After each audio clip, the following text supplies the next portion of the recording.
Thank you for joining my presentation on photography lighting tips and techniques. A broad light source. The broad light source, the softer the light. The narrower the source, the harder the light. A broad light source lessens shadows and reduces contrast. With a broad source, light rays hit the subject from more directions, which fill in shadows and give more illumination to the scene. Best practice for more illumination would be to position your subject near a large bright window that does not provide direct sunlight. The closer to the light source, the softer the light. The farther the light source, the harder the light. If you move a light closer, you make it bigger or broader in relation to your subject. Move the light source further away, and you make it smaller and narrow. When indoors, move lamps closer to the subject or further away from the subject for a more flattering light source. Diffusion scatters light, making the light source broader and soft. When crowds drift in front of the sun, shadows become less distinct. Add fog and the shadows disappear. Clouds, overcast skies, and fog act as diffusion, which is something that scatters the light in many directions. On overcast or foggy days, the entire sky, in effect, becomes a single, very broad light source, better known as nature's softbox.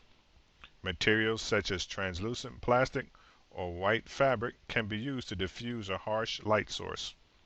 You can place a diffuser in front of an artificial light source such as a strobe, or if you're in the bright sun, use a light colored tint or a white scrim to soften the light on the subject. Bouncing light. Bouncing light acts as diffusion also. If you aim a narrow light source at a broad matte surface, such as a wall or a ceiling, it will not only reflect the light, but diffuse it by scattering it over a wider source. You can use a shiny reflector and the light will stay fairly narrow on the bounce. The most extreme type of shiny reflector is a mirror.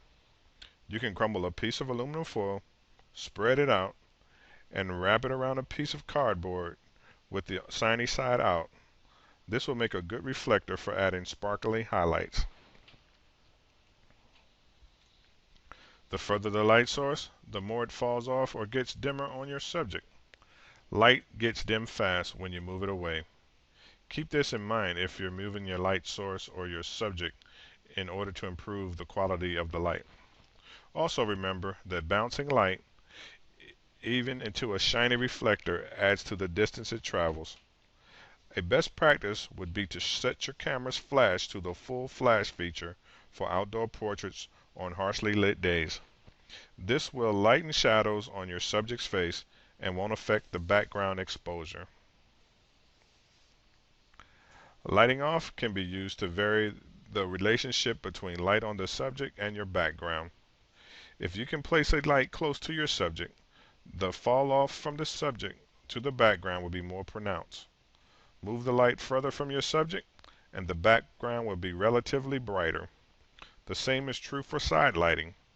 With light close to the side of your subject, the fall off of light will be more pronounced than if the light was further away.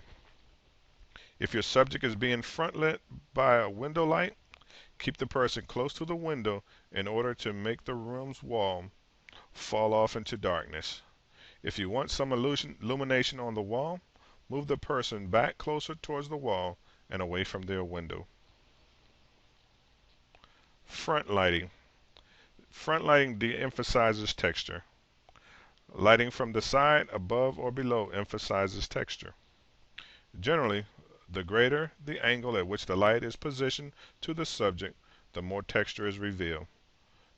To retain detailed position, the light source somewhat to the side rather than straight on.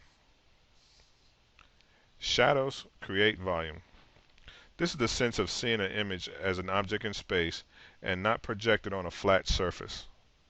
Lighting from the side, above, or below casts deeper and longer shadows, thus producing a sense of volume.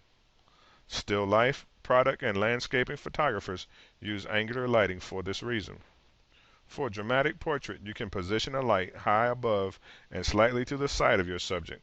Angle down your light source, but not so much as to the shadow of the nose falls more away from the upper lip for what is known as Hollywood lighting.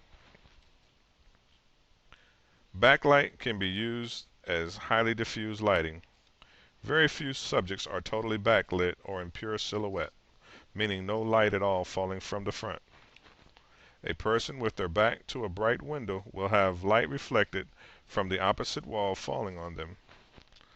Someone standing outside with their back in a bright sunlit will have light falling from them from the open sky in front of them. In either case, you need to increase the exposure settings for the light falling on the subject. You may have to play with these settings for the right combination. Light has color, even when it looks white. This is called color temperature. Our eyes adapt to this so that we hardly notice the color. However, digital sensors and film may capture these color images, though the eye did not. The color of early morning and late afternoon sunlight is a warm tone, while open shade or midday can be blue. Tungsten light bulbs cast very yellow images. Also note that any surface that light reflects off can add to its color. With digital cameras, you can use the white balance control feature to neutralize color cast or to emphasize color cast. For example, landscapes shot on a clear day can be very blue. You can set your camera's color balance to cloudy, and this will act as a warming filter for a more golden glow. Split lighting is a technique where the subject's face is divided in equal halves, one appearing on the light and the other in the shadow. This simple lighting technique is normally used in artworks and for dramatic images such as portraits. To achieve this effect, simply illuminate one half of your subject's image and take the picture straight on. You need to position the light source 90 degrees to the left or to the right of the subject. One of the things that you can do to emphasize your photo's split lighting effect is to look for a line down the center of the subject's face. Since the light source is positioned 90 degrees from the subject's face, you should see the line. You might want to convert the photo to black and white for a more dramatic photo. Butterfly lighting creates a butterfly-like shadow just beneath the subject's nose. This is also known as glamour or beauty lighting and commonly used in fashion and beauty photos. The light source should be behind and above the camera when using this technique. As a general rule, when your subject has a rather round face, it's better to use the split or the loop lighting technique over the butterfly in order to create the illusion of a slimmer face. Although there are several ways of achieving butterfly lighting, one of the ways you can make this happen is by positioning the light source slightly above the head level of the subject and behind the camera. Loop lighting is one of the most popular photography techniques. This technique creates a loop-shaped shadow under the subject's nose. When using this technique, the shadow of the subject's nose is reflected on their cheek, but the nose shadow should never touch the cheek shadow. This technique's lighting source is normally 30 to 40 degrees above eye level to get the kind of shadow you want. The Rembrandt technique was named after Rembrandt the painter, who often used this lighting technique. What makes Rembrandt lighting is a triangle of light on the object's cheek. Unlike the loop lighting where the nose shadows and the cheek shadows don't meet, the Rembrandt lighting is the exact opposite. This technique makes the photo more dramatic. Technically, the triangle should be no longer than the nose and no wider than the eyes. It's ideal to use this technique on subjects with round or full faces simply because it slims their face and adds definition. The light source should be above the subject's head, and the subject must turn away slightly from the light so that the nose shadows falls off towards the cheek. Broad lighting.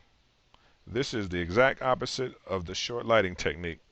When using broad lighting, as discussed earlier, most of the subject's face is in the light while a smaller part of it is in the shadows. It's a good idea to use this technique when taking pictures of someone with a slim or small face. Broad lighting creates the illusion of making your face seem broader. If your subject feels that they are too thin, then using this technique will help solve that problem. If your subject has scars on their face or any kind of defect, you can hide it in the shadows. To achieve this kind of technique, the subject's face should be turned away from the light source. The majority of the subject's face should have the most light, and the subject should be facing the camera. Short lighting. Short lighting is a perfect technique if you want to flatter and make your subject's face look slimmer. In this technique, the side of the subject's face is directed towards the camera. The side directed is then in shadows, allowing for more sculpting and 3D qualities. The subject's face should be turned towards the light source to achieve the shorter lighting effect. It's important that you make note of your subject's face shadow. An important tip to remember when using this technique is that most of the subject's face should be in shadows. Thank you for my presentation.